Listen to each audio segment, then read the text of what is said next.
여러분 안녕하십니까? 저는 미국 LA 유니온 교회를 섬기는 김신일 목사입니다.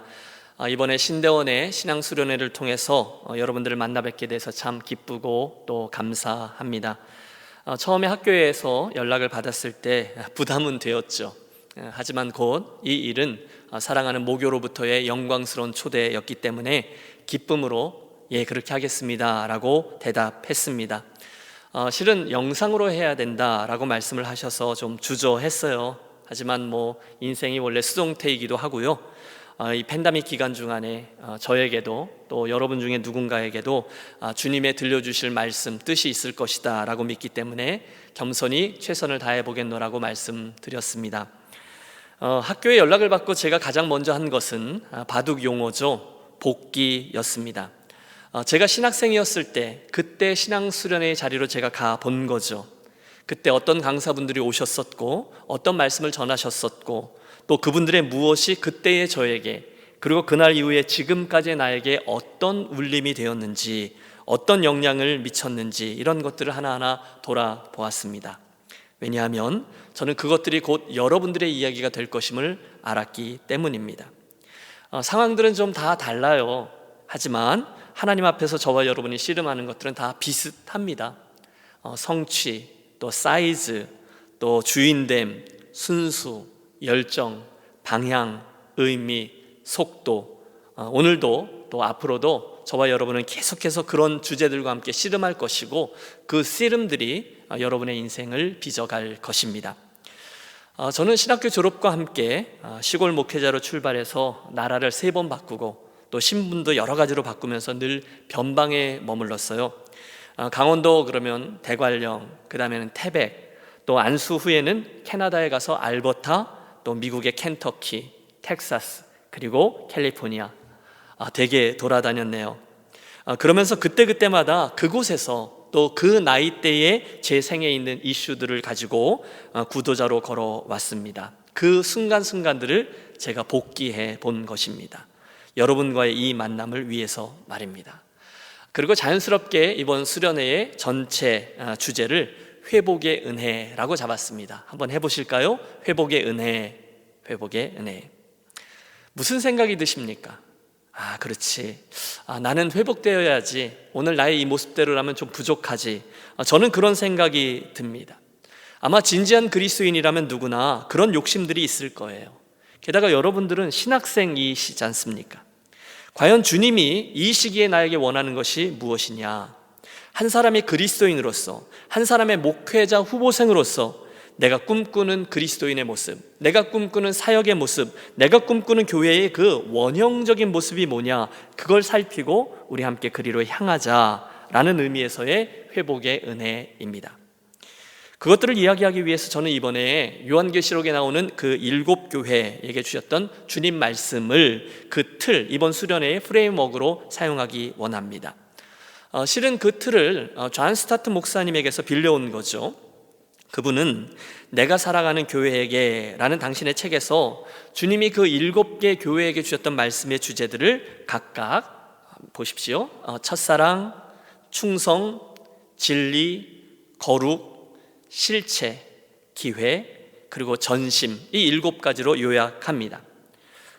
그리고 제가 생각하기에 이 7가지의 주제들은 앞에서 말씀드린 우리 신학생들과 사역자들의 일평생의 인생과 사역을 이야기하기에 참 적절한 주제들이에요. 그래서 저는 이번에 성경, 전통, 역사, 또 교회, 우리들의 상황, 저의 어떤 인간적인 경험들, 또 목회 이야기, 이 모든 것들을 총동원해서 이 시기에 여러분들의 인생에 여러분들을 향한 주님의 바램과 기대들을 좀 나누어 보도록 하겠습니다. 놀라운 일이 일어났어요. 뜻밖에도 것들을 준비하는 도중에 한 번도 뵙지 못한 여러분들을 향한 사랑의 마음이 제 안에 일어났습니다. 여러분, 목사가 말하면 좀 믿어주십시오. 저는 믿습니다. 그것은 여러분 한 분 한 분을 향한 우리 주님의 그런 사랑의 마음이라고 말입니다. 지금 여기까지 와 계신 여러분들의 존재가, 지금 여기까지 여러분들의 인생을 이끌어 주신 주님의 스토리가 얼마나 귀한 것인지를 충분히 헤아려 봐요. 그 하나님의 섭리를 알기에, 그분이 오늘 여러분들을 얼마나 사랑스러운 눈으로 바라보고 계심을 제가 알기 때문에, 저도 그랬고요. 그래서 이제 우리가 남이가 이런 버전으로 아주 편안하게 탐색전 없이 바로 말씀 속으로 들어가겠습니다. 목사에게 있는 유혹들이 있죠. 좀 포장하고 싶고 좀 더 멋있게 이야기하고 싶은 그런 이야기들을 최대한 자제하고, 가능하면 날 것 그대로의 이야기들, 심지어 저의 부끄러운 경험들, 제 속 안에 있었던 그런 욕망들, 실패들, 그 이야기들까지도 한번 말씀드려 보겠습니다. 신대원 학생 여러분, 그러면 그것들 모두를 여러분 믿음의 여정을 위해서 징검다리로 사용하세요. 사뿐히 들여밟고 가시기를 바랍니다.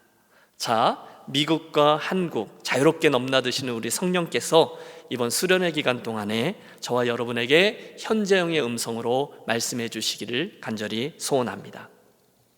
자, 첫 시간이니까요, 요한계시록의 배경부터 살펴보겠습니다. 1세기의 교회는 로마의 박해로 인해서 참 어려웠습니다.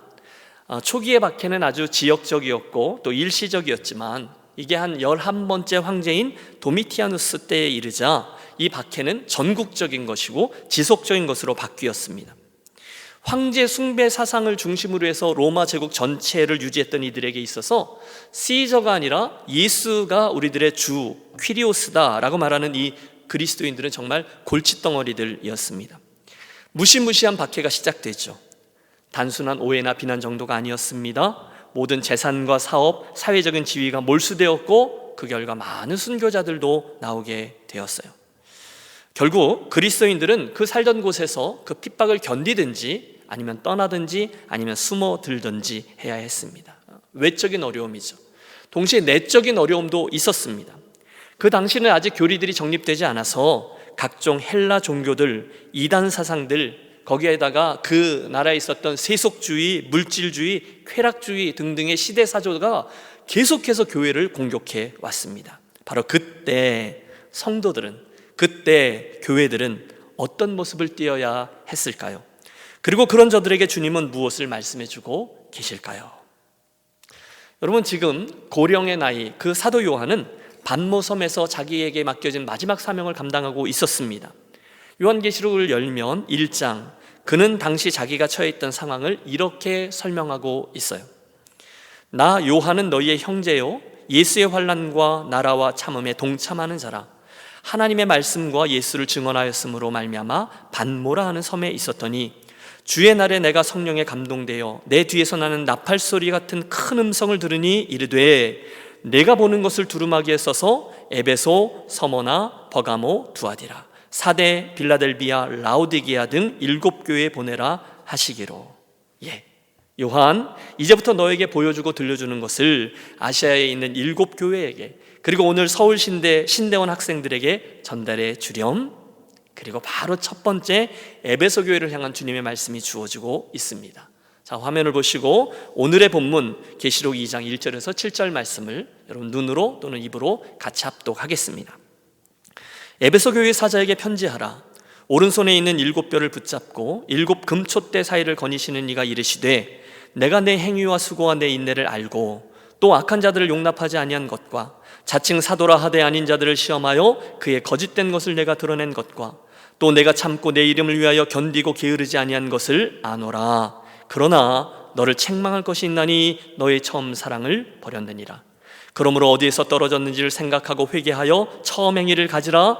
만일 그리하지 아니하고 회개하지 아니하면 내가 내게 가서 내 촛대를 그 자리에서 옮기리라. 오직 내게 이것이 있으니 내가 니골라당의 행위를 미워하는도다. 나도 이것을 미워하노라. 귀 있는 자는 성령의 교회들에게 하시는 말씀을 들을지어다. 이기는 그에게는 내가 하나님의 낙원에 있는 생명나무의 열매를 주어 먹게 하리라. 아멘. 자, 에베소는 지금 터키의 서쪽에 자리 잡고 있는 항구 도시로서 그 당시 아시아에서 가장 활발한 상업과 교통의 중심지였습니다. 육로는 물론이거니와 해로도 마찬가지였죠. 상업이 발달했고 인구가 밀집되어 있었으며 물질주의와 쾌락주의가 만연해 있었습니다. 그곳에는 다이아나 여신을 위한 신전이 있었고 황제 숭배를 비롯한 우상 숭배가 성행했어요. 여러분, 우리가 사도행전 19장을 보면 사도 바울의 그 3차 전도 여행 중에 이곳 에베소에 두란노 서원을 세워서 말씀을 가르쳤고요. 그 결과 거기 예수 믿는 사람들이 많아져서 은신상 비즈니스맨들이 폭동을 일으켰던 적이 있습니다. 그래서 어쨌든 에베소 교회가 세워졌고 이후에 디모데, 아볼로, 브리스길라와 아굴라, 그리고 나중에는 사도 요한마저도 그 교회의 지도자로 섬기게 되었습니다. 자, 이야기가 시작되고 있어요. 1절, 에베소 교회 사자에게 편지하라. 오른손에 있는 7뼈를 붙잡고 7 금촛대 사이를 거니시는 이가 이르시되.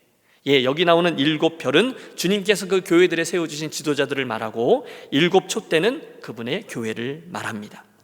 그런데 주님이 어떤 분이십니까? 그분은 당신의 교회를 붙잡고 있고 그 사이를 거니시는 분이라는 거예요. 그냥 그곳에 막연히 계신 분이 아니에요. 오늘도 주님은 여러분 옆에 막연히 계신 분이 아니라 뭔가를 하고 계시다는 거죠. 일하고 계십니다. 역사하십니다. 심지어 오늘 우리가 이 화면을 통해서 비대면으로 진행하는 신앙수련회를 통해서도 한국과 미국이라는 이 큰 공간과 시간의 차이에도 불구하고 그분은 오늘도 저와 여러분 사이에 행하시며 말씀하시며 깨닫기도 하시고 도전하게도 하시고 회개와 새 출발을 하게 하시는 분이십니다. 그분은 우리 가운데 거니는 역사하는 주님이세요. 주님은 입술을 열어 우선 그 교회를 향한 3가지를 칭찬하시죠. 내가 내 행위와 수고와 내 인내를 알고 또 악한 자들을 용납하지 아니한 것과 자칭 사도라 하되 아닌 자들을 시험하여 그의 거짓된 것을 내가 드러낸 것과 또 내가 참고 내 이름을 위하여 견디고 게으르지 아니한 것을 아노라, 이렇게 말씀하십니다. 먼저 그들의 행위와 수고를 칭찬하십니다. 또 내 인내, 그 인내도 안다라고 말씀하십니다. 어려움 가운데 그들이 어떻게 열심히 인내를 했는지 주님이 칭찬하세요. 또 셋째, 주님은 그들이 거짓 사도들, 악한 자들, 그들로부터 진리를 지켜내느라 애썼던 것도 칭찬하십니다. 여러분, 이건 대단한 것 아닙니까? 생각해 보세요. 아직 기독교의 기본 진리라고 말하는 것들이 정립되지 않았을 때입니다. 신학교도 없었습니다. 변변한 신학서적도 하나 없었어요. 아니, 성경도 아직 정경화되기 전의 일이었습니다. 그런데 그런 상황에서 그들은 최선을 다해서 악한 자들 또는 거짓 진리를 가리키는 자들을 막아냈다는 거예요. 주님이 그래서 칭찬하는 겁니다. 너희의 행위, 수고, 인내, 진리를 지켜낸 일을 내가 아노라. 여러분, 저는 가장 먼저 여기 이 아노라라는 주님의 표현을 주목하고 싶습니다. 오늘의 저와 여러분을 포함해서 모든 사역자들에게 주님의 이 아노라라는, 아니 그분이 아노라 하시는 것, 그 아노라를 알면, 그걸 이해하는 것은 굉장히 중요합니다. 왜냐하면요, 너무너무 별일이 많아요. 그런데 그분이 아시면, 아니 그분이 아노라 하신다는 것을 알면 우리는 그 별일 가운데서도 끝까지 충성하며 갈 수 있습니다. 그때 우리는 힘과 위로를 얻을 수 있어요. 그때 우리는 끝까지 충성할 수 있어요. 그때 우리는 하나님 앞에 어떤 상황이어도 끝까지 기도할 수 있어요. 그분이 아노라라고 말씀하시는 걸 알면요. 벌써 30년 전이네요. 저는 1992년 만 23살의 어린 나이에 첫 번째 목회지로 나갔습니다. 강원도였어요. 강원도 평창군 도원면 횡계리 101번지 대관령교회. 여러분, 횡계 대관령을 아십니까? 어마어마하게 춥고 눈이 많은 산동네였어요. 여러분, 저는요 일평생 치워야 될 눈을 거기서 다 치운 것 같습니다. 그 산골 목회에서 저는 설교, 성경 공부, 신방 그런 것들보다는 목회의 본질이 아니라고 생각했던 것들을 훨씬 더 많이 했어요. 정말로 많이 오는 그 눈들을 매주 치워야 됐고요. 거의 매일 치우는 거죠. 주보 작업, 유인물 인쇄, 여전도회 장 봐주기, 온풍기 석유 채우기, 눈 많이 오면 담임 목사님 사택까지 눈 길 뚫기, 또 그때 컴퓨터가 있었나요? 본당 글씨 오려 붙이기, 목회자는 성도들의 삶을 이해할 수 있어야 된다고 농약줄 잡아주기, 또 주일이면 차량 운행, 감자 농사 짓는데 전도사님 급하다고 하면 그 산꼭대기까지 일꾼들 날라다 주기. 그뿐이 아니에요. 각종 교회 수리, 장판 교체, 교회 얼어붙은 그 푸세식 화장실에 오물 깨기, 하수관 뚫기 등등이 그런 일들이었어요. 저는 기억해요. 주로 눈을 치웠고 가끔 시간 나면 부업으로 성경을 가르쳤어요. 여러분, 그 그림을 그려보세요. 그러니 조금씩 짜증이 나는 거죠. 그러다가 드디어 어느 날 문제가 터졌습니다. 그 교회 사찰 집사님이 일신상의 사유가 생겨서 떠나게 되시고 시골교회 달랑 담임 목사님 한 분과 전도사 저 이렇게만 남은 거예요. 그러니 뭐 정신이 없죠. 교회의 모든 일들이 다 제 일이었어요. 뭐 예배는 기본이죠. 하지만 뭐 설교 사역, 또 교회 학교, 저는 청년회, 또 주간에는 구역 예배, 그뿐입니까? 청소해야죠, 눈 치워야죠, 고쳐야죠. 그러면서 그의 겨울을 나는 거예요. 그러던 어느 날 밤, 주일을 앞둔 토요일 밤이었는데, 이제 주일 준비를 다 마치고 이제 퇴근을 하려고 하다 보니까 밤인데, 교회 온풍기에 기름 넣는 것을 까먹은 거죠. 누가 하겠어요? 제가 해야죠. 그래서 휘영청 달 밝은 밤에 쏟아지는 하늘의 그 겨울, 여러분 겨울의 대관령의 밤 생각해 보세요. 그 별들을 바라보면서 마당 저 구석에 커다란 석유 드럼통 2개에 그 주유소에서 갖다 석유를 채워 놓으면, 제가 이제 자그마한 그 석유통을 가지고 가서 그걸 푸카푸카 해가지고 그걸 퍼서 나르는 거예요. 여러분 생각해 보세요. 그 추운 겨울밤에 푸카푸카 해서 뭐 장갑 껴도 얼마나 손이 시려요. 그것을 채워가지고 교회 구석구석에 온풍기에 가서 그걸 넣는 건데, 여러분 그 시골교회 웬 온풍기들이 그렇게 많은지, 본당도 있죠, 교육관도 있죠, 저쪽에 교회 식당도 있죠, 사무실도 있죠. 그 되게 오래 걸리는 거예요. 손을 호호 불어가면서 그걸 하고 있는데 갑자기 확 하고 제 신세가 너무 처량해진 겁니다. 아니 지금 내가 여기서 뭐 하고 있는 거야? 내가 뭐 공부를 못했어, 그렇다고 뭐 인물이 모자라, 내가 뭐 이런 거 하려고 신학교 나오고 예쁜 아내 데리고 여기까지 온 거야? 갑자기 서러움이 확 밀려들면서 울컥울컥 한 거예요. 그런데 여러분, 바로 그 순간에 하나님의 은혜가 전광석화처럼 저에게 임했습니다. 그분이 말씀하셨어요. 사랑하는 종아, 내가 너 보고 있다. 내가 너 알고 있다. 너의 그 행위, 수고, 인내를 내가 알고 있어. 나도 아무도 안 알아줄 때 나사렛 목공소에 가서 30년 동안 머물렀단다. 와, 여러분 그 순간에요, 그분이 나를 보고 있고 또 알고 계시다라는 사실이 확 은혜로 다가오는데요, 순간 조금 전까지 있었던 그 서러움이 다 사라지고 새로운 힘과 용기가 솟았으며, 그때부터는 그곳에서 하는 모든 일들의 의미가 담기기 시작했습니다. 기적이죠.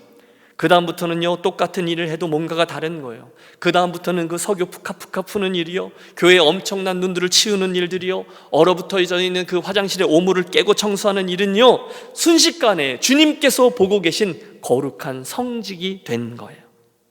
저는 믿습니다. 바로 그때의 그 경험이, 그 격려가 이후 대관령의 산골 목회, 그 다음은 태백이었거든요. 태백의 탄광촌 목회, 그리고 그 다음에 유학생활, 그리고 이민 목회를 감당할 수 있는 힘이 되었다고 말입니다. 사랑하는 여러분, 우리들의 이 부르심에는 당연하죠, 수고와 인내가 포함되어 있습니다. 오늘 이 신학교의 자리에 이르기까지 여러분들에게도 비슷한 일들이 있으셨을 거예요. 뭐 주님과 여러분만이 아는 그런 일들 말이에요. 여러분들이 주님을 따르고 이 자리에 오기까지 여러분들이 치른 대가 치름들이 있으셨을 거예요. 아니 오늘도 현재형으로 여러분 수고하고 있을 거예요. 그뿐입니까? 이제 졸업하시면 웰컴 투 더 리얼 월드, 그 사역의 장에서 많은 수고와 인내의 이야기들이 자리하게 될 겁니다. 여러분 그것들을 어떻게 잘 감당할 수 있습니까? 주님의 이 아노라를 기억하면 할 수 있습니다. 재미있는 건요, 그런 일들을 주어 주실 때 주님이 별로 설명을 안 해주신다는 거예요. 원래 그래요. 여러분, 우리 주님은 분리하면 침묵하시는 것 아시죠? 그런 얘기가 있어요. 예수 그리스도의 십자가는 설명과 함께 주어지는 법이 없대요. 그냥 주어지는 거예요. 답답하죠 뭐. 하지만 그 십자가를 잘 감당하면 나중에 가서 그 이유들을 알게 되죠. 그때는 하나님의 큰 느낌표가 오는 거예요. 그래서였구나. 여러분 답답할 때가 있어요. 사랑하는 종아, 이 일은 이러저러한 이유로 주는 거야. 내가 한 5년쯤만 잘 감당하면 이런 유익과 축복이 있게 될 거야. 아니 이렇게 미리 설명해 주시면 얼마나 좋아요. 그러나 그러지 않으세요. 대신에 이거 지고 나를 따르렴 하고 지어주세요. 그때 구레네 사람 시몬처럼 그것을 묵묵히 감당해내면 결국 그 십자가는 영광과 상급으로 바뀌게 되죠.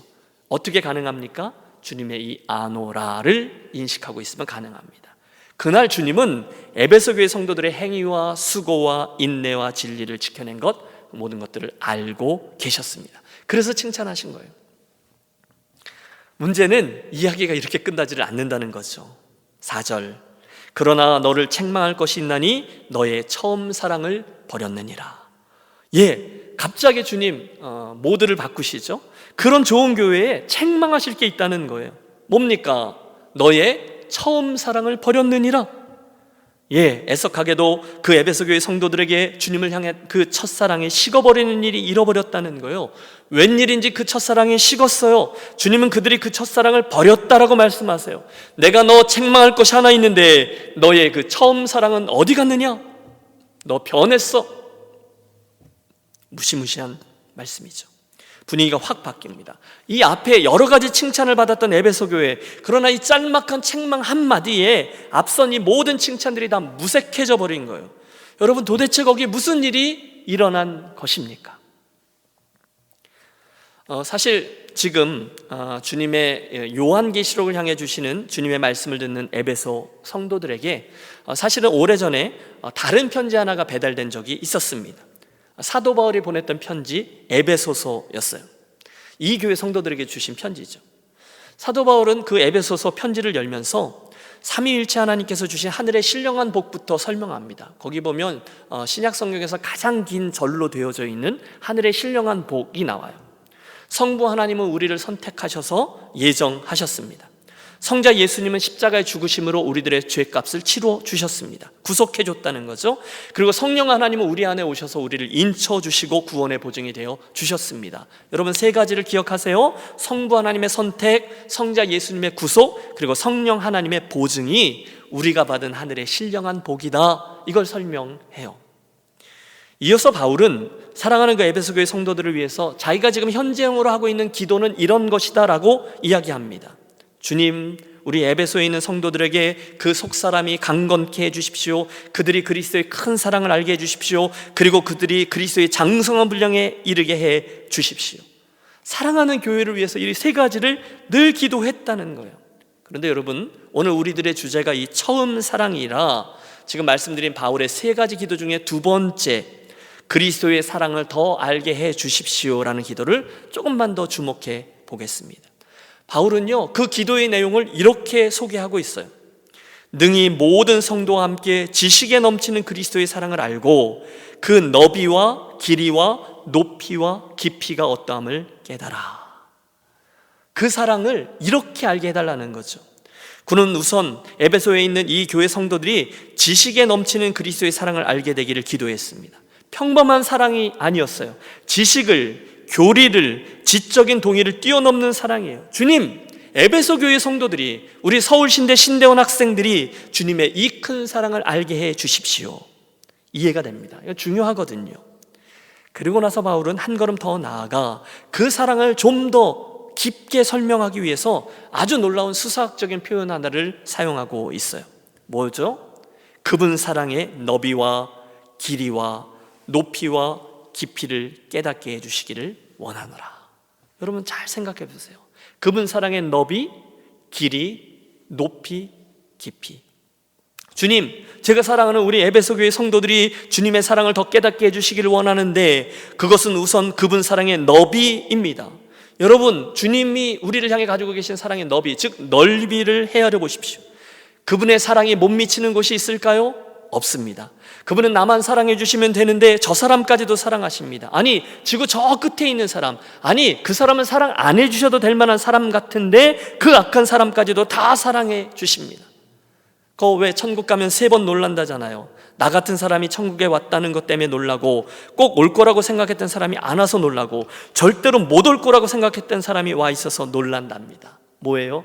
그분 사랑의 넓이입니다. 그분의 사랑에 포함되지 않을 만큼 악한 사람은 없는 거예요. 두 번째, 그분의 사랑에는 길이도 있대요. 생각해 보세요. 그분의 사랑은 영원 전부터 영원 후까지를 다 포함합니다. 주님은 이 세상 사람들을 용서하기 위해서 저 십자가까지, 죽으시기까지 가셨고, 아니 그 죽음을 넘어서셨어요. 누구도 그분 사랑의 이 길이를 측량할 길이 없다는 거예요. 세 번째, 그분 사랑의 높이는 어떠할까요? 그분의 사랑의 높이는 저 하늘 보좌에서부터 이 낮은 땅까지를 포함합니다. 얼마나 높은지 몰라요. 마지막, 그분의 사랑에는 깊이도 있답니다. 그 사랑의 심원성, 그분은 우리를 사랑하시되 용서하시고 또 용납하십니다. 너무너무 깊어요. 결국 이 모든 것들을 헤아려 본 그 존 스타트 목사님은 이렇게 선언해요. 그리스도의 사랑은 모든 인류를 포함할 정도로 넓고 영원토록 계속될 만큼 길고 가장 타락한 죄인에게 도달할 수 있을 정도로 깊고 그 영혼을 저 하늘로 올릴 만큼 충분히 높다. 사랑하는 여러분, 시간이 가면 갈수록, 예수님을 믿으면 믿을수록 저와 여러분 모두가 주님의 이 큰 사랑을 날마다 더 많이 알고 또 누리게 되는 복된 심령들이 되시기를 축복합니다. 특별히 이 신대원에서의 기간이, 이곳에서 감당하는 여러분의 학업과 이곳에서의 머뭅이 그분의 사랑을 더 깊이 알게 되는 기회가 되시기를 바랍니다. 그 사랑이 여러분의 인생에, 그 사랑이 여러분의 이 신학 수업에, 또 그 사랑이 여러분 사역의 진정한 동기가 되도록 소원하십시오. 일단 그 사랑이 장착되면 나머지는 굉장히 쉬워지게끔 되어 있어요. 경험해 보셨죠? 그분의 사랑을 우리가 알면 알수록 그 사랑이 우리를 바꾸어 놔요. 그 사랑이 우리를 변화시켜줘요. 사도 바울이 그러지 않았습니까? 이제 내가 육체 가운데 사는 것은 나를 사랑하사 나를 위하여 자기 몸을 버리신 하나님의 아들을 믿는 믿음 안에서 사는 것이라. 그가 완전히 바뀌었어요. 삶의 목적과 태도가 바뀌었어요. 그분의 사랑, 거기서 시작된 거죠. 나는 예수 믿는데 왜 이렇게 잘 안 바뀌냐? 아니, 내가 신학교까지 왔는데도 오히려 더 강팍해지는 것 같아. 여러분, 사실 그건 우리가 신학교 왔다고 해서 해결되는 문제가 아니죠. 여러분이 신대원을 마치고 더 공부해서 학위가 한 개, 두 개 더 쌓여가면 해결되나요? 아니요. 여러분이 목사가 되시고 또 유명한 사역자가 되면 해결되나요? 아니요. 그렇지 않아요. 그것은 오직 한 가지 방법, 그분의 사랑을 우리가 더 깊이 알게 되고 더 느끼게 되고 더 누리게 되는데 가능합니다. 그때서야 내가 변해요. 여러분, 칼바르트라는 신학자가 거꾸러진 지점이 바로 여기라고 하잖아요. 특별히 그가 질투하시는 하나님이라는 개념 앞에서 하나님이 피조물인 나의 이 사랑에 대해서 질투하실 만큼 나를 사랑하시는구나, 그때 그분의 사랑을 알게 되면서 깨졌다라는 이야기는 유명하죠. 그렇다면 오늘 우리도 동일하게 구하는 것이 맞습니다. 주님, 사도 바울이 에베소의 성도들을 위해서 간구했듯이 저도 그 넘치는 그리스도의 사랑을 날마다 더 알게 하여 주시옵소서. 제가 한번 여쭐까요? 사랑하는 여러분, 오늘 저와 여러분의 주님을 향한 사랑은 어느 정도입니까? 여러분께서 오늘 주님, 제가 주님 사랑합니다 하실 때 여러분, 그걸 못하는 분이 어디 있겠어요? 진심이잖아요. 그런데 어느 정도 진심이십니까? 어느 만큼 말이에요. 주님께 여러분의 사랑을 고백할 때, 아니 그분에게 여러분의 사랑을 고백했던 게 너무 오래전에 추억으로 자리하고 있는 분들은 좀 유감이고요, 오늘도 그분께 여러분의 사랑을 고백할 때 그때 여러분의 가슴은 어떻습니까? 뛰고 있습니까? 여러분의 눈시울은 여전히 뜨거워지고 있습니까? 혹시 예라고 대답하시는 분들은 참 귀하세요. 감사합니다. 그러나 혹시 우리들의 입술로는 그렇게 고백하는데 내 안에 여탄 벅참도 없고 기쁨도 없고 메마른 그 가슴 때문에 이렇게 좀 찔리는 분은 아니 계십니까? 목사님, 저도 한때는요 주님을 그렇게 뜨겁게 사랑했었어요. 예, 감사합니다. 그런데 여러분, 안 그랬던 분이 어디 있겠습니까? 목사님, 저도 그랬었는데요, 시간이 지나면서 뭔가 좀 바뀐 것 같아요. 아니, 오늘은 목사님 말씀에 따라서 그렇게 고백하는 것조차 좀 부끄럽네요. 물론 제가 그랬던 적이 있었죠. 그런데 더는 아닌 것 같습니다. 그때 주님이 말씀하시는 거죠. 그러나 내가 내게 책망할 것이 있나니 너희의 처음 사랑을 버렸느니라. 우리들에게는 모두 그런 추억들이 있습니다. 저는요, 유치부 시절에 교회 맨 앞에서 시편 1편을 암송할 때의 기억을 가지고 있어요. 요만큼 오는 빨간 예쁜 가운을 입고 성가대죠, 열심으로 주님을 향한 사랑을 표현하며 찬양했던 기억이 있어요. 제가 초등학교 6학년 때 청년부 언니 오빠들을 따라서 오산리 금식기도원, 여러분 거기가 어디라고 그 무시무시한 데를 따라가요. 그것도 기도굴 속에 가서 열심히 부르짖던 기억이 여전합니다. 중등부 때 첫 번째 참석했던 그 산상 수양회 때 그 강가의 자갈밭에 무릎을 꿇고 밤 기도하는 거죠. 열심히 기도한 제 모습을 기억해요. 제가 고등부 시절에 눈물로 헌신을 고백하며 주님, 저 신학교 가겠습니다 라고 말씀하실 때 그때 제 가슴이 어땠는지를 여전히 기억하고 있어요. 여러분도 그러시죠? 여러분들에게는 그 주님의 사랑에 주님, 저도요 그렇게 고백하던 시간들이 있었을 겁니다. 주님, 제가 주님 사랑해서 눈물 흘렸잖아요. 주님, 제가 주님 사랑해서 이런 일 저런 일도 했잖아요. 주님, 제가 주님 사랑해서 그날 섬겼잖아요. 제가 그때 그거 선신했잖아요. 주님, 그것 기억 안 나세요? 나지. 내가 내 행위와 수고와 진리를 따른 것과 인내한 것과 나를 위해 헌신했던 것을 내가 다 알지. 그러나 지금 내가 너를 책망할 것이 하나 있는데 너의 처음 사랑은 어디 갔느냐. 이런 상상을 해봐요. 여러분 1세기의 교회니까 틀림없이 가정교회였겠죠. 에베소서에 있는 모 집사님 집에서 이제 성도들이 모여서 예배합니다. 그런데 그런 성도들에게 바울 선생님의 회람서신이 도착했다는 거예요. 뭐 이러지 않았을까요? 여러분, 우리 교회를 개척했던 그리고 우리 교회에서 목회하셨던 바울 선생님의 편지가 도착했습니다. 정말요? 빨리 읽어주세요. 무슨 말씀을 하셨을까요? 여러분 그러지 않았겠어요? 우리 교회 파운더이시잖아요. 우리들 믿음의 기초를 닦아주셨던 분이잖아요. 우리 교회 원로들을 다 세례주었던 그 사도시잖아요. 우리가 존경하던 그분. 과연 기대대로였습니다. 사도 바울은 오늘 우리들에게 에베소서로 알려진 그 편지를 통해서 내내 그 얘기를 하죠. 놀라운 복음의 영광과 교회의 영광에 대해서 가르쳐주고 있습니다. 성도들은 한 절 한 절 그 편지의 글 속에 담긴 메시지를 들으면서 아멘! 그렇게 동의하며 결단하며 재헌심을 다짐했을 겁니다. 그렇지, 그게 맞지. 그래, 내가 바울 선생님의 권면대로 그렇게 복음과 교회를 껴안고 남겨져 있는 나의 그 믿음의 여정을 완주해내야지. 어려움이 있지만 내가 반드시 승리해내야지. 여러분 그 말씀을 듣는데 너무너무 행복한 거예요. 너무 감사한 거예요. 어느덧 바울 사도 선생님의 그 편지가 결론을 향하고 마지막에는 우리를 향한 이런 축복의 기원으로 맞춰집니다. 뭐라고요? 우리 주 예수 그리스도를 변함없이 사랑하는 모든 자에게 은혜가 있을지어다. 아멘.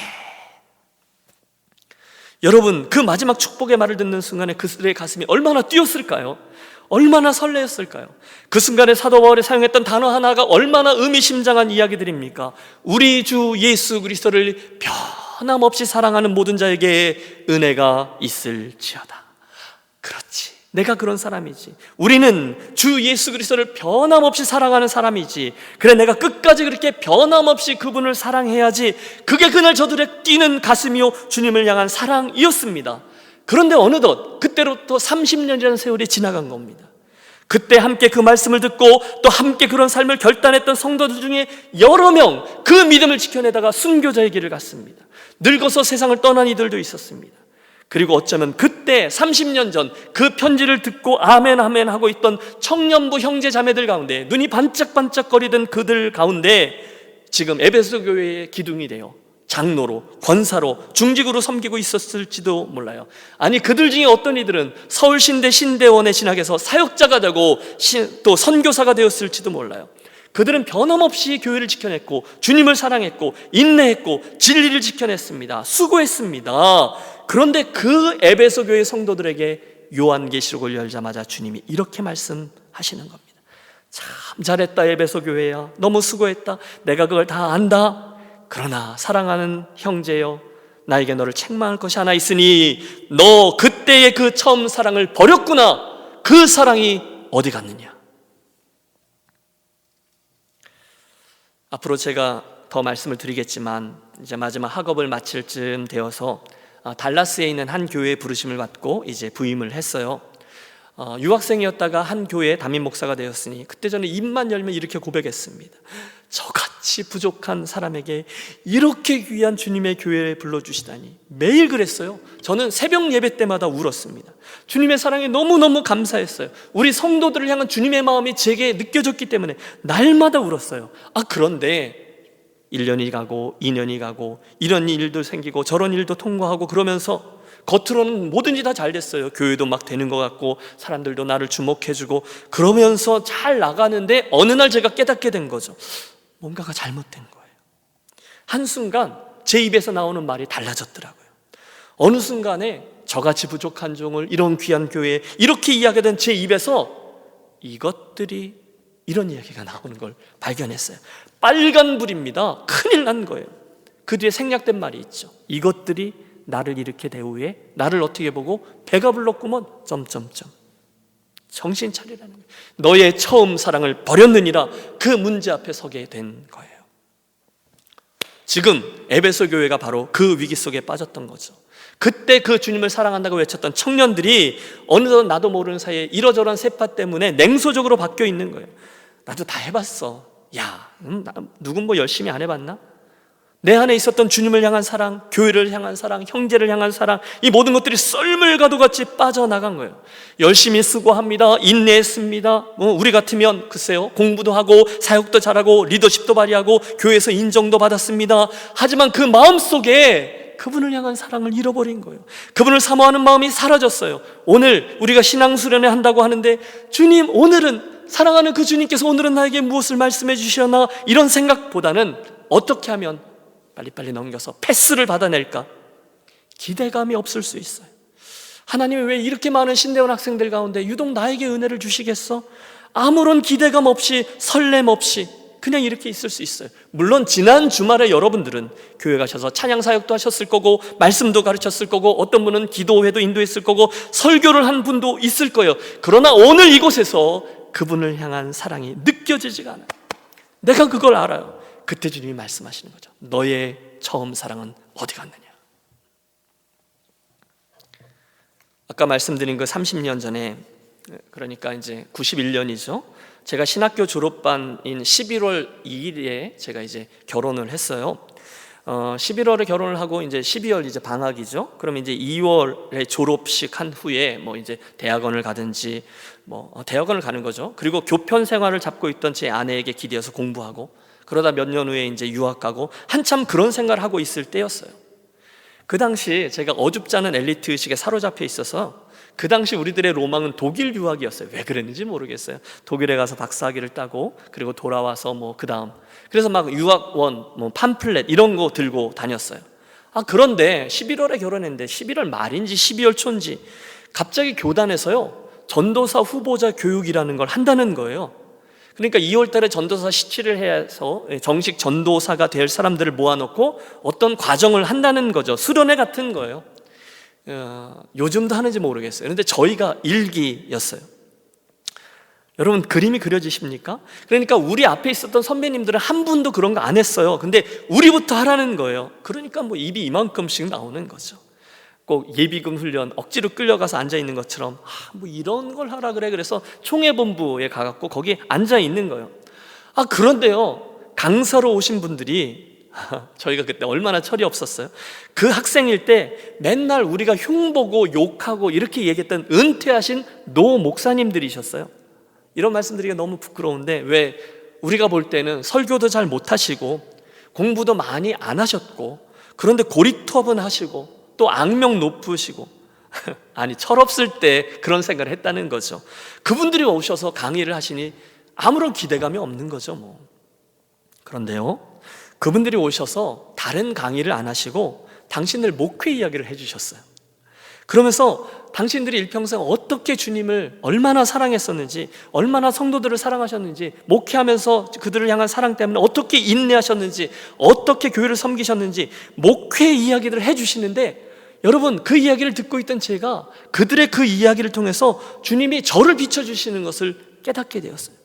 약간 삐딱하게 앉았죠. 그분들의 이야기를 이렇게 듣고 있는데, 그분들이 어떻게 주님을 사랑하셨는지 그 진심 어린 이야기를 듣고 있는데, 중간 어디서부터인가 주님이 제게 도전하시는 거예요. 너는? 너의 순수함은 어디 갔니? 너 요즘 좀 어떠니? 너의 나를 향한 그 사랑 아직도 여전하니? 그렇게 물으시는데 제가요, 견딜 수가 없는 거예요. 갑자기. 제가 87학번입니다. 그래서 35년 전인가요? 이제 신학교 1학년 때인데, 그때 불세례라고 해서 지금 학부에 있는 찬양 동아리죠. 증인들 전신이에요. 그 증인들 그걸 만들었는데 지금이 벌써 34기라고 하더라고요. 혹시 이 이야기를 듣는 분들 중에 증인들 후배 계시면 반갑습니다.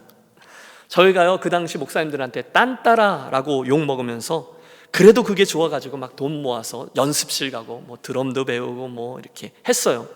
그러다가 제가 잊혀지지도 않아요. 그때 이제 경배와 찬양 이런 것들이 나오기 전이었었는데, 제가 88년도를 기억해요. 신학과 연합 MT를 갔어요. 거기 가서 저희가 이제 우리가 증인들, 그때 이제 불세례라고 했어요. 저희가 찬양 인도를 한 건데, 여러분, 제가 좀 하거든요. 사람을 외모로 판단하시면 안 돼요. 찬양 인도를 하면 중간중간 멘트를 하게 되지 않습니까? 그런데 여러분, 제가 그때 신학교 2학년 19살이었어요. 그런 친구가 3학년도 있고 4학년도 있고 심지어 복학생 선배님들도 다 계신데, 연합 MT니까 제가 찬양 인도하다가 이렇게 이야기를 했어요. 여러분, 우리 자신을 한번 돌아보겠습니다. 신학교 1학년 때는 존귀 영광 모든 권세 주님 홀로 받으소서, 멸시 천대 십자가는 제가 지고 가오리니, 아골골짝 빈들에도 복음 들고 찾아가서 우리가 그러고 나아갔는데 4학년 졸업할 때쯤 되면 어느 교회가 사례비 더 많이 주냐, 그런 걸 갖고 따진답니다. 우리 그러지 않기로 하시죠. 우리 끝까지 순수함을 지켜내기로 하시죠. 우리 함께 그걸 위해서 기도합시다. 주여! 제가 막 이랬어요. 내가 무슨 소리 하는지도 모르는 거죠. 그런데 막상 제가 그 졸업반이 되어 있을 때 정확히 제가 그 모습으로 변해 있는 걸 제가 발견한 거죠. 그 목사님들의 목회 이야기를 들으면서요, 그분들의 주님 사랑, 그분들의 영혼 사랑, 그분들의 교회 사랑 이야기를 듣는데 너무나 속물처럼 변해 있는 저 자신의 모습이 그렇게 부끄러운 거예요. 전형적인 출세지향적인 목사죠. 성공 추구하는 신학생의 모습이 되어 있는 거예요. 말씀드렸죠. 거기 가서, 독일 가서 박사학위 받아오고, 누구나 인정해주는 좀 큰 교회 가서 폼되게 목회하고, 또 기회 있으면 학교에 와서 학생들도 가르쳐 강의도 하고, 멋있잖아요. 너무도 당연한 인생 계획이 그것이었어요. 그 사이즈, 그 화려함, 그 박수갈채, 저도 모르게 그걸 사모하고 추구하며 갈망하고 있는 걸 발견한 거예요. 그리고 그 자리에서 박살난 겁니다. 여러분, 그 유진 피터슨 목사님이 쓴 성공주의 목회 신화를 포기하라 라는 책이 요나서 강해거든요. 그분이 거기서 쓰신 용어가 정확히 제 얘기예요. 제가 그 다시스의 화려함을 쫓고 있던 요나였다는 거예요. 소위 말하는 헤롯의 길, 또 사두개인의 길을 걷고 있었던 거예요. 얼마나 부끄러운지 몰라요. 그때 그분이 저에게 말씀하셨어요. 사랑하는 종아, 너 나의 처음 사랑을 버렸구나. 너의 그 처음 사랑은 어디 갔느냐. 눈물 콧물 뒤범벅이 돼서 떼굴떼굴 구른 후에 기도하고 집으로 갔어요. 그리고 이제 한 2-3주 전에 결혼한 아내에게 그랬습니다. 우리 짐 싸야 될 것 같아. 여러분, 말씀드렸죠. 그 당시 제 처가 초등학교 선생님이었거든요. 그러니까 월급이 따박따박 나오고 있었어요. 그런데 결혼하자마자 갑자기 그거 다 접고 목회 나가자고 하니 날벼락을 맞을 거죠. 또 그때는 우리는 그게 당연히 그래야 되는 건 줄 알았던 그런 때이기도 하고요. 그래서 여하간 긴 이야기 짧게 줄이면, 그 당시 제가 세운 인생의 슬로건 순수를 찾아서를 위해서 23살짜리 월드뷰에서 가장 순수를 찾을 수 있는 길이 뭐냐? 시골을 찾는 거예요. 가장 깡시골. 그래서 그 다음 달 1월 3일에 짐 싸가지고 횡계, 아까 말씀드린 그 대관령 교회로 전도사로 나간 겁니다. 가보니 황태덕장이 있죠, 감자 농사 짓죠, 고냉지 배추 채소 재배하죠. 갔더니 5만 원짜리 단칸방, 월세방이 사택이고요. 겨울이면 부엌의 수도가 이렇게 얼어 터지는 전형적인 시골 집이죠. 임신한 아내, 화장실은 저 마당 바깥에 있고, 연탄가스 여러 번 맡아서 고비도 넘기고, 그러면서 강원도 목회를 시작했어요. 그 다음에는요, 탄광촌, 태백이었어요. 가도 끝이 나오지 않는 산속 동기, 사방이 시커먼 산으로 덮여 있어서 빨래를 밖에다 넣을 수 없는 곳, 쉽지 않았어요. 그때마다 고민도 있었고요, 버거움들이 자리했어요. 하지만 여러분, 벌써 시간들이 많이 지났잖아요. 지나고 나서 저는 압니다. 하나님께서 저희의 인생 여정을 여기까지 이끌어 주시면서 늘 그때 필요할 때마다 한 가지 길들을 열며 축복된 자리로 가장 선한 길들로 인도하시고 채워주셨어요. 저는 감히 고백합니다. 제가 주님의 사랑을 가장 많이 받은 사람입니다. 가장 많은 은혜를 입은 사람입니다. 지금부터는 완전히 주관적인 해석인데요, 성경에 나오지 않아요. 어느 날 이제 예배당에 앉아 새벽 기도를 하다가, 그러고 보면 이제 문득 지난 날을 되돌아보게 되잖아요. 그러면 시간을 거꾸로 되돌려 보는 거죠. 지금은 LA니까 그전에는 달라스 텍사스, 내가 어떻게 거기를 오게 됐지? 그전에는 켄터키에 있는 학교, 또 그전에는 캐나다 캘거리에 있는 교회, 그전에는 강원도, 쭉 이렇게 거꾸로 복기를 하다 보면 늘 한 가지 결론에 이릅니다. 아니, 질문이에요. 주님, 너무너무 감사합니다. 너무너무 감사합니다. 그런데 주님, 왜 저에게 이런 특별한 은혜, 왜 저에게 이런 인생과 목회 여정에 이렇게 많은 은혜들을, 축복들을 주셨나요? 여러분, 성경에 나오지 않아요. 그러나 제가 붙드는 답은 하나입니다. 그렇구나. 그때 신학교 졸업반 때 첫 번째 목회의 첫 발을 뗄 때 주님이 주셨던 순수함에 대한 도전에 내가 이해하고 순수함을 찾아서 이렇게 길을 떠났던 발자국을 주님이 기뻐해 주셨구나. 여러분, 이런 믿음이 제 안에 있습니다. 물론 여러분, 그 다음에도 쉽지는 않았어요. 때마다 얼마나 고민들이 많아요. 그런데 그게 원래 그런 거죠.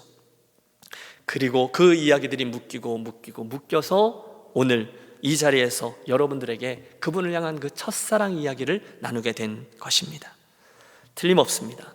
그분의 또는 그분을 향한 그 첫사랑을 내가 오늘 현재으로 붙들고 있느냐 아니냐가 저와 여러분 나머지 인생의 여정 그리고 사역의 색깔을 결정짓게 될 것입니다.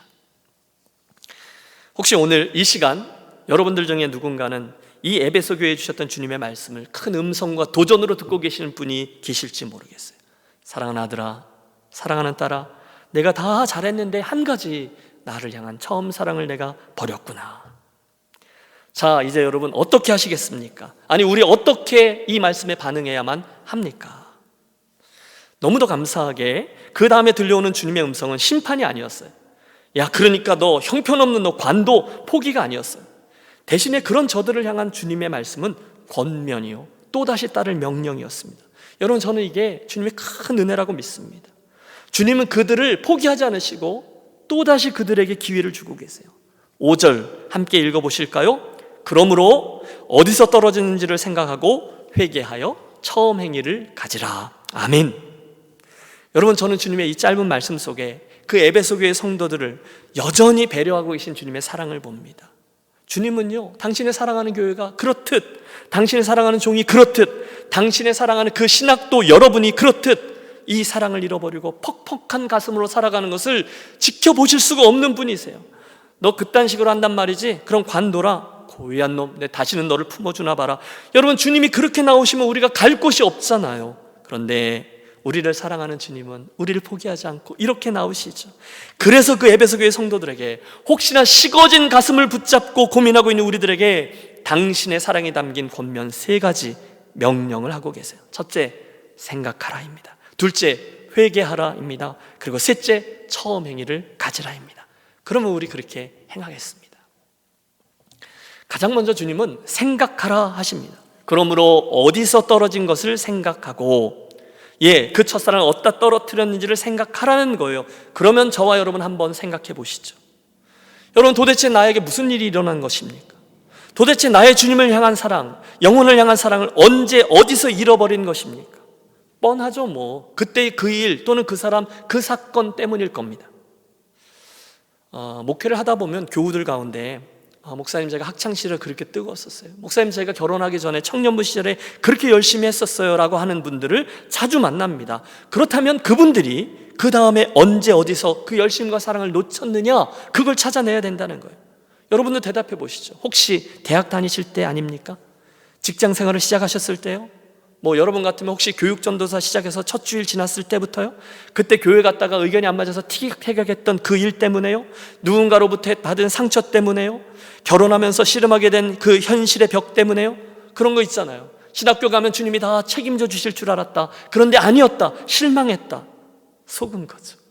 여러분, 시나리오는 너무너무 많아요.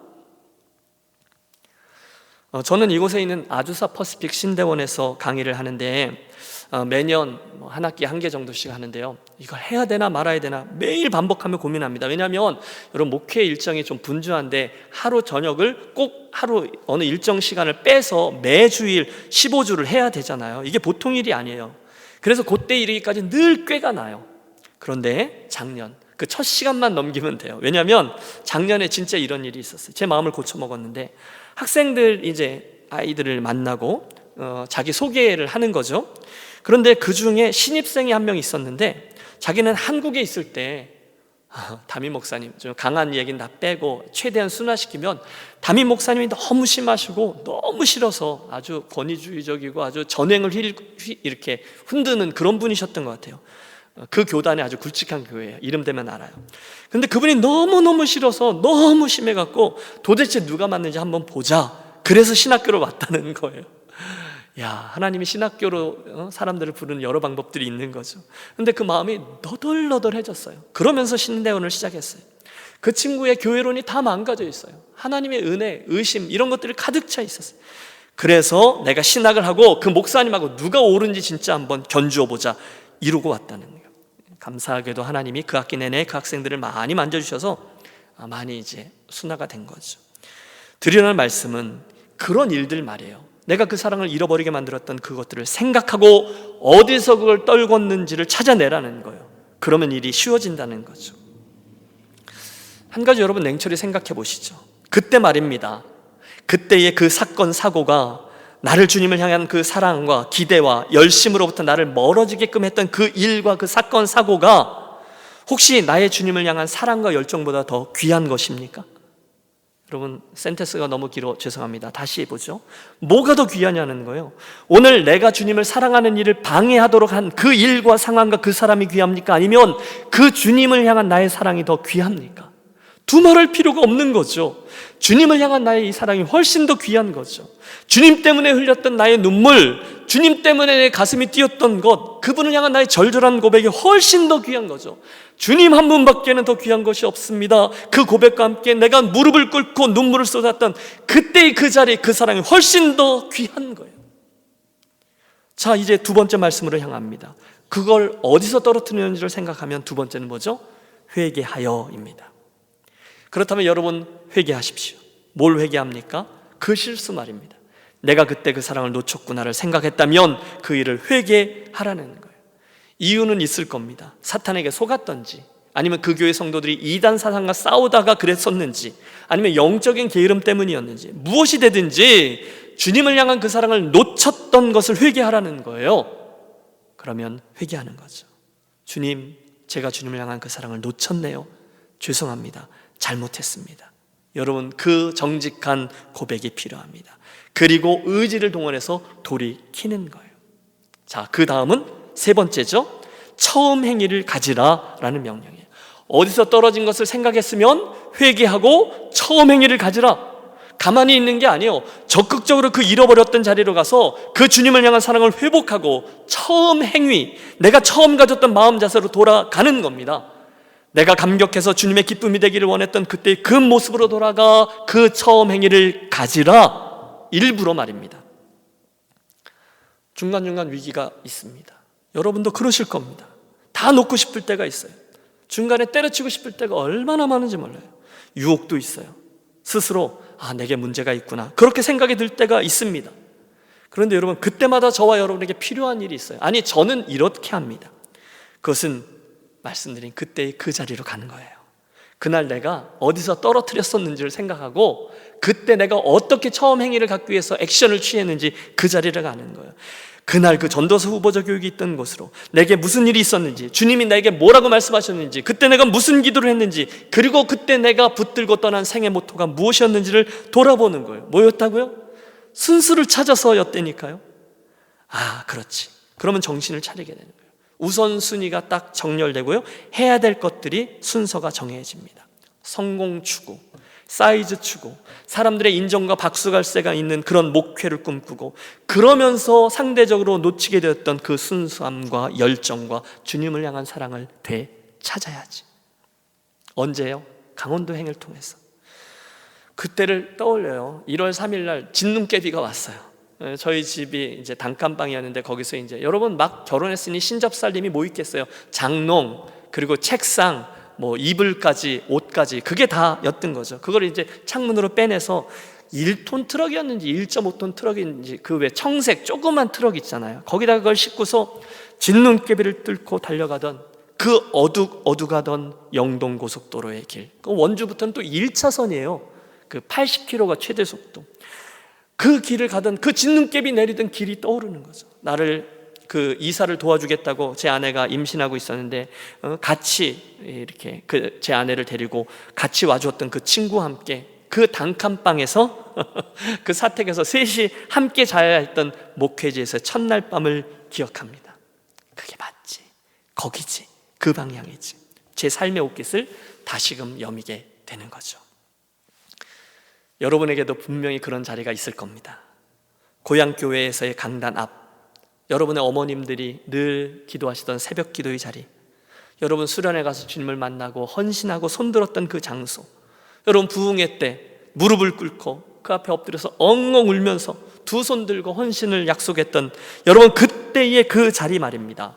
생각하고 회개하고 처음 행위를 가지라. 빨리 그리로 가세요. 거기가 요한복음 21장입니다. 여러분의 갈릴리죠. 예수님 처음 만난 것, 그분의 사랑을 처음 받게 된 것, 베드로 같은 경우는 내가 나를 사랑하느냐, 치유와 회복이 있던 곳, 그리고 제자들에게 그곳에서 새로운 사명이 주어졌던 곳입니다. 빨리 그리로 가십시오. 그리고 이 세 가지 음성에 함께 순종하겠습니다. 여러분, 이게 중요한 이유는요, 지금 빨리 그렇게 하지 않으면 큰일 나게 되기 때문입니다. 5절 그분의 경고를 보세요. 만일 그리하지 아니하고 회개하지 아니하면 어떻게 돼요? 내가 내게 가서 내 촛대를 그 자리에서 옮기리라. 뭐라고요? 어렵지 않습니다. 지금 빨리 정신을 차리고 그 첫사랑을 회복하는 일을 하지 않는다면 주님은 분명히 내 촛대를 그 자리에서 옮겨버리겠노라 경고하십니다. 무슨 뜻일까요? 그 인생의, 그 교회의 촛불을 옮긴다. 생명의 역사, 영적인 역사, 교회의 본연적인 자세죠. 구원의 역사가 더 이상 일어나지 않겠다고 하시는 주님의 경고예요. 그건 교회가 아니라는 거예요. 형식은 있어요. 경건의 모양은 있어요. 그러나 능력은 없어요. 알맹이가 없는 거죠. 언제요? 주님을 향한 이 사랑을 잃어버렸으면요, 그것은 교회가 아니라는 거예요. 그때는 돌들로도 아브라함의 자손을 만드실 수 있는 그분이 당신의 마음에 합한 다른 이들과 당신의 마음에 합한 다른 신학생과 다른 교회를 택해서 그 촛대를 옮겨버리겠다라고 말씀하십니다. 그러므로 이 시간 우리는 최대한 심각해져야만 합니다. 주님의 이 에베소 교회를 향해 주신 경고의 말씀을 특별히 신학도로서 이 길을 걷고 계신 저와 여러분 모두 심각하게 들어야만 하는 말씀이에요. 여러분이 모든 것들을 너무너무 잘해서 그럴듯하게 모든 것을 다 갖추시고, 그래서 학위도 받고 사역도 잘하시고 교회도 세우고 여러분 선교하고 수고하고 주목받고 다 했지만, 만일 주님을 사랑하는 그 첫사랑을 잃어버렸다면, 그리고 나서 오늘 되찾으라 라고 오늘 말씀해 주시는데 그 사랑을 따르지 않는다면 주님이 저와 여러분을 다시금 붙들고 사용하실 근거가 전혀 없다는 것입니다. 안타깝게도 오늘날 한국교회의 모습이 어떻습니까? 바닥을 치고 있어요. 물론 여러분, 저는 여전히 교회에 대해서 무한 긍정적입니다. 하나님께서 이 시대를 향해서 가지고 계신 유일한 대안이 교회다. 저는 아직도 그 사실을 믿어요. 교회는 귀해요. 하지만 비판과 비난은 우리 정말로 자성이 필요한 거죠. 아주 통렬한 반성이 필요한 거죠. 오랫동안 입 다물고 그들의 욕을 그들의 비판을 들어야 합니다. 진정성 있게 갱신을 위해서 몸부림쳐야 합니다. 공감합니다. 이 에베소 교회에 주신 말씀을 우리가 공동체적으로 듣고 정말로 정신을 차려야 되는 거예요. 맨 첫자리 이 이야기가 시작이라니까요. 왜요? 당신의 말씀 그대로 그분은 우리들의 촛대를 얼마든지 옮길 수 있는 분이기 때문입니다. 생명력을 잃는 거예요. 교회됨의 표지를 잃은 거예요. 첫사랑을 잃어버리면요, 살아있는 복음이 더 이상 선포되지 않아요. 사랑이 없으면요, 주님은 nothing이라고 하셨거든요. 사랑이 없으면 nothing. 미안합니다, 주님이 아무것도 아니라 하셨으면 그런 거죠. 멀리 갈 것도 없어요. 여러분, 한국교회 대표적인 교회 몇 개만 떠올려 보십시오. 오랜 세월 동안에 그 쳇막에서 개척교회로 시작했다는 그 교회의 성공신화가 오늘날 어떻게 되어 있습니까? 오랜 세월 동안에 시골교회에서 새벽종을 치면서 살아왔노라 자랑하시던 분의 모습이 오늘날 한국교회와 자신이 속한 교단에서 어떤 존재와 모습으로 자리하고 있는지를 여러분 눈으로 지켜보고 있지 않습니까? 제가 주님이 아니라서 확언할 수는 없지만 이 말씀, 내가 내게로 가서 내 촛대를 그 자리에서 옮기리라 라는 말씀을 충분히 이해할 수 있습니다. 만일 그리하지 아니하면